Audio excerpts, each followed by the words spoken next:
Welcome to another 21 Hats Dashboard brought to you by our sponsor, The Great Game of Business. I'm Lauren Feldman, and I'm here with Gene Marks. Welcome back, Gene. Hey, Lauren. Great to be back. Great to have you here. We missed you. I missed you, Lauren. Just want you to know, I talked about you a few times. While you were in France and London, you were thinking about me, weren't you? Yeah, just kind of gazing out at the mountains and thinking, I wonder what Lauren's doing right now. I don't know. I appreciate that. I really do. Sure. So what's going on? Gene, it's Monday morning. You're back from traveling for a couple of weeks. Yes.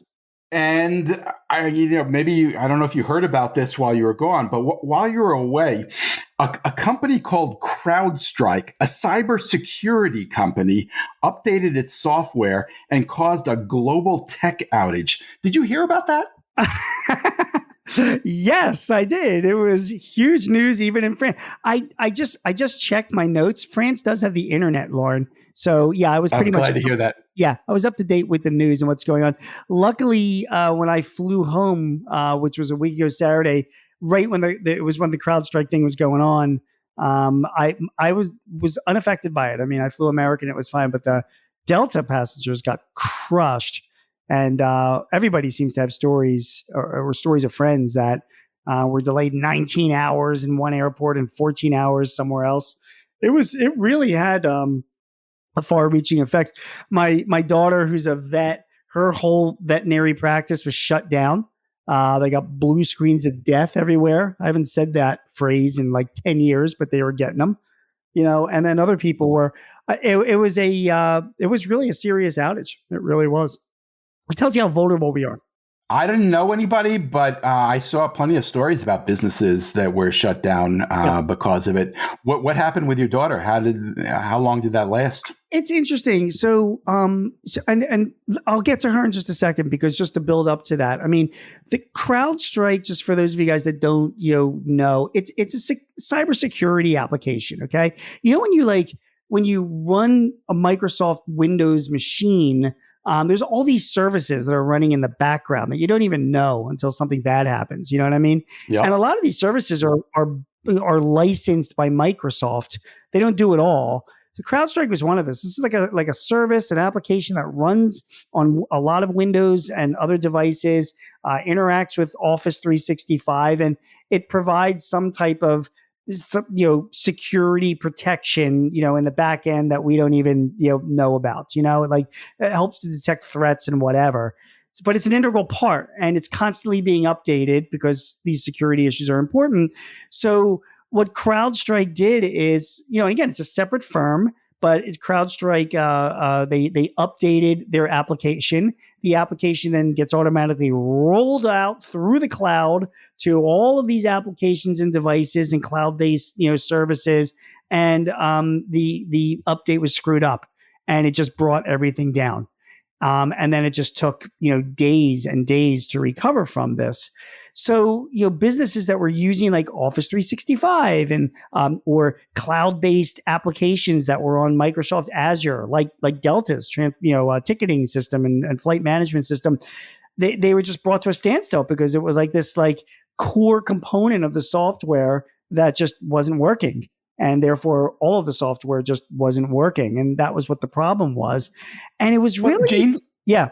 Let me ask you, why was this one so much worse? I mean, this is hardly the first time a faulty update has gone out. Why did this one cause such chaos? It was the nature of what the application does. I mean, there's faulty updates that have like a bug in it or something that just doesn't work the way it should. But, because security is so important, Microsoft's operating system, its Windows systems, really relied on it for its core operating capability. It was literally like, it's one thing if the air conditioner in your car goes down, you can still operate the car. You'll just be hot. But if like the alternator goes down, that's like a core component of the engine doesn't run and your car just breaks down. And that's the analogy. Got it. So because of that, that's why so many businesses were just, they were stuck.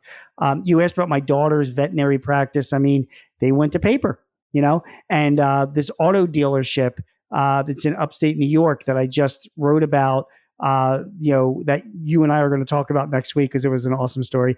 But anyway, they went, to paper as well, and other.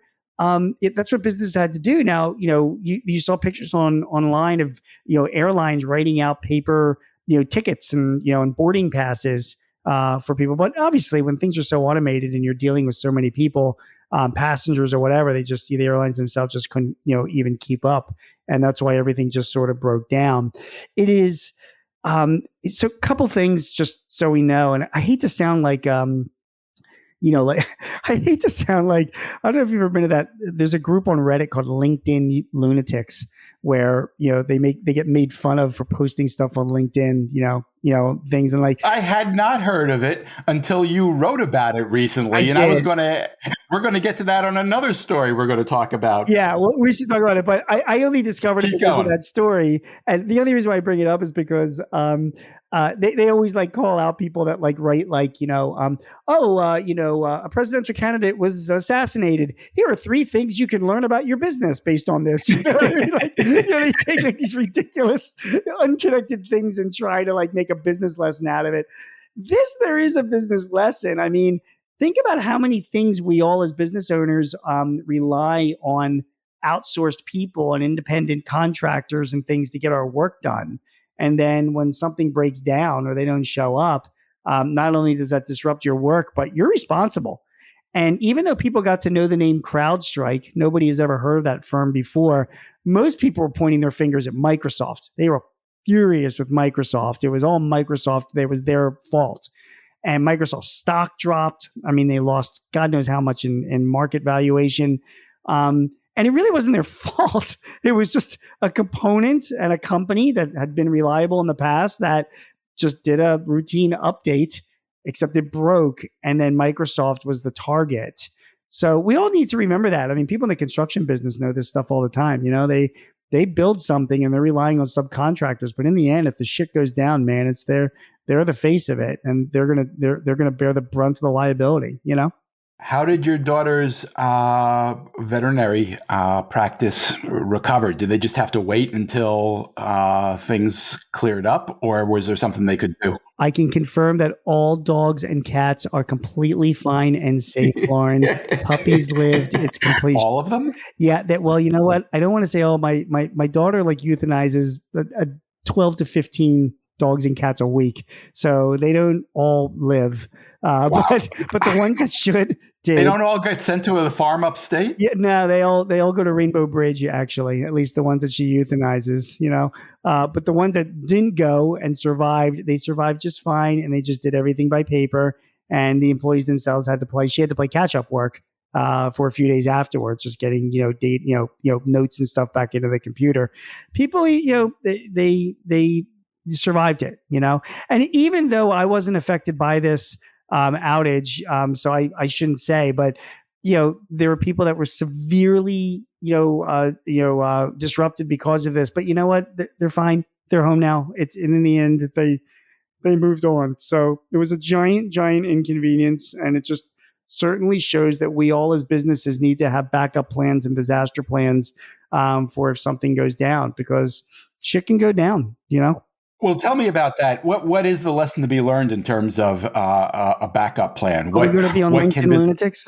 Is that what you're saying? So I should say this? Yes. We'll post it to Reddit. No, I mean, I'm afraid I'm already there. I'm going to have to go check and see. You could be. You should go and search for yourself. It'd be kind of funny. I'm sure you're not, but let me tell you, there are a few people that are definitely LinkedIn Lunatics that are probably on there. What do we learn as far as breaking away with this? I mean, you have to trust and verify. You have to know that ultimately you are ultimately responsible for stuff. You have to make sure that you've got good insurance to cover any business interruptions or potential liabilities that could come from stuff like this that's out of your control. And then you do have to think to yourself, like, what kind of backup systems you do have to move things around and to get things done. Internets go down, man, and viruses happen and malware happens and there are hurricanes strike and there are a lot of things that disrupt a business. This is one of them. And whenever you hear these business experts say you need to have a disaster recovery plan or whatever, they're right. You really do need to have one and think it through, because these are the kinds of things that really can really screw things up. If you don't have a plan, where do you turn? ChatGPT. Really? Yeah, I mean, honestly, if you're looking for a disaster recovery plan and you don't have one, or even if you have one and you want some comments on it, go to ChatGPT and ask it to write you one. And you can tell it that please include things like hurricanes, because I'm in a hurricane zone, or internet outages, or ransomware attacks, and it will include clauses for it. It will write it. It will do a damn good job to about 80 to 90%, and then take it to a business advisor, an attorney, a IT specialist, if that's the case, and ask them to review it and make comments on it. But first place you should start is ChatGPT or Google Gemini or Claude. One of those executive assistant AI tools are actually pretty good at writing disaster plans. Wow, that's really interesting. That's great advice. All right, next topic. You wrote recently about the upheaval in the real estate industry. Let me see if I can get this right. There's big litigation that was settled. There were a bunch of cases. The plaintiff accused buyer agents and seller agents essentially of colluding to raise their fees. The upshot is that going forward, and I think starting in August, Yep. It will be easier for people who buy homes to negotiate agent fees because the buyer agent's fee won't be automatically included. Is that basically right? Yeah. So it's kind of, I don't know whether you've been living in your house for ages, I guess, right? So I haven't bought a house 15 years. 15 years. Okay. So, listen, when you move into your nursing home, maybe you'll worry about it then. But when you buy a house, we all know this. It's an American thing. You buy your house, there's like the 6% realtor fee, right? It's like the standard 6%, 6%, 6%. And if your realtor if it's a different person on the listing, you have to share the realtor's fee. So you've got your realtor and then the seller's realtor, or vice versa, and they split the 6% fee. And that's the way it's like just always been. Out the window, this is, right? I mean, now it was considered to be price fixing and monopolistic and whatever. There was the big lawsuit against the National Association of Realtors, and the NAR settled. And in August, it all gets thrown out the window, which basically means you don't have to pay a 6% fee anymore. You can and you will negotiate it. And not only that, there is no splitting of fees. This is not between the buyer's realtor and the seller's realtor. Now, if you look to buy a house and you're going to involve a realtor to do that, they're not going to come to you and make you sign an agreement to agree on a fee up front. And it's going to be the Wild West. Some people are going to work out their own kind of fee arrangements with their realtors. Some may offer special deals. Well, if you sell this property within this period of time, I'll give you even more than what the stated fee is. It's just going to make it a lot more complicated to buy a house because there will be more agreements involved and more negotiations. But for the savvy buyer and the savvy seller, I mean, they can negotiate less of a commission now, much easier. And you might want to say wasn't this always the case? Couldn't you have negotiated a lower commission? And, I think technically it was always the case, but God forbid if you would bring up a lower commission to your realtor, right? They'd be like, well, no, it's 6%. Everybody knows that. It was like, you couldn't even bring it up. So you either paid a realtor or you just sold your house on your own, you know what I mean? For sale by owner. Anyway, all that's going to be throwing it out. So disruption, I think disruption is good for business. I think it creates opportunities. I think there will be a lot of shitty realtors that will complain about this and fall off the game. But some of the ones that I interviewed for this Philly Inquirer piece I did last week, I mean, they're embracing it. They're going to be educating their buyers a lot more. They're going to be, working to prove value over the other guy. They'll be flexible with their commissions to get the deal. You know what I mean? It gives them some way to get a new customer because they'll be like, hey, I'll give you a 5% commission instead of that character demanding 6%. You know what I mean? So I think for the smart realtors, if you're in that industry and in that business, I think that disruption will bring some opportunities for you. And if you're a smart buyer or seller, I think this change in fees will give you the opportunity to potentially, reduce your costs. We'll see. It'll be interesting to see how this all shakes out over the next couple of years. I think your piece also suggested that it could flush out a lot of realtors as well, that many will leave the industry. Didn't you hear me? I said the shitty ones, they're the ones, right? Shitty ones. They're going to drop out. I mean, it always used to be like selling real estate it is such an easy industry to get into. It's a very low bar. I mean, I think to get your realtor's license, you basically have to have a pulse. So, it's not that tough. And then you get this automatic 6% commission. And sometimes you just stumble onto deals and you get your commission. And obviously, like any industry, there are people that are really good at what they do and crush it. But, I think it's gonna cause some of the lousier realtors to just drop out, because the ones that are smarter and negotiate fees better and, are providing more value, I think they're the ones that are really going to capitalize. All right, next topic. We're going to get back to to LinkedIn lunatics here. You wrote another piece in which you wrote about the CEO of a company called Lattice that has an HR platform. And you wrote about how the CEO learned the hard way that the world is not quite ready for digital workers. You seem pretty sympathetic to her, but explain what happened. Yeah, well, first of all, I think you and I had this argument. Well, we don't argue. We debate, right? You and I, we professionally converse about different things. But you had this like ridiculous premise that you thought that like companies are going to be run by AI CEOs. Remember how stupid you sounded when you said that, And I was like, there's no way like companies are going to be run by digital CEOs or whatever. And, as it turns out, I think this kind of proves my point. And so let me get to this. So this Lattice is it's a very good HR platform. I've heard, I've worked with them before. It's an HR platform, so it helps with onboarding and offboarding and performance reviews and compensation strategies and all that. So the CEO of Lattice is like, she's got her competition. Her name is Sarah Franklin, by the way. And she's like, all right, I'm going to take advantage of this stuff, this AI stuff. And you know what we're going to do? We're going to introduce a new feature.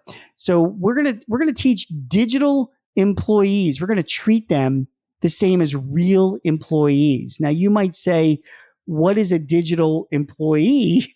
And she's responding to the fact that some companies like Salesforce and companies like Cognition and Qualified, and there are others out there that are introducing these digital sales assistants and digital developers and digital service people, like these AI, bots that sort of perform this work. You can literally sign up with these companies and they do this work on behalf of you as a digital employee. And she's like, this is cool. We're going to treat them as a real employee. You can put your digital employee in as an employee and, treat them the same way, onboard them and offboard them, whatever that means, for a digital employee. Like, you're treating them like a human employee, and it just blew up. Yeah, Gene. Yeah. What does that mean? How do you treat a digital assistant as a real employee? I mean, are we talking about PTO and 401ks and casual Friday? How does an HR platform treat one of these things as a real employee? That is exactly the point that so many people brought up when she made this post. And this is why it made it into that LinkedIn lunatics Reddit, feed, because, she posts this and people are like, but what was she thinking? I know. What did she think it meant? It meant that if you had Salesforce Einstein and Einstein was going to be your customer service or perform customer service duties, with whatever the capabilities of Einstein is, you're literally going to add them to your HR system as an employee, and you're bringing it on. So if you have to onboard Einstein, please don't judge me here. If you have to onboard Einstein, I guess there's a process of configuring it and getting it trained, and that's part of the onboarding process. And then you can give performance reviews to your digital employee. Is it really performing as you expected it to perform? Maybe the compensation that's included is the fee that you're paying Salesforce.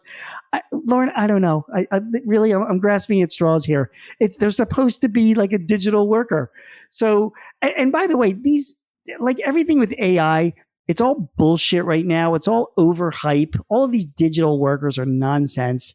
We're way too early in the AI process. I mean, listen, maybe 5 or 10 years from now, there will literally be robots and bots that are literally replacing workers. But we are nowhere near there yet. So she was just way ahead of where this is going, too far ahead. And people went nuts on her. But what's the vision? What if that actually happens as you describe it? Right. What is an HR platform going to do for a digital worker?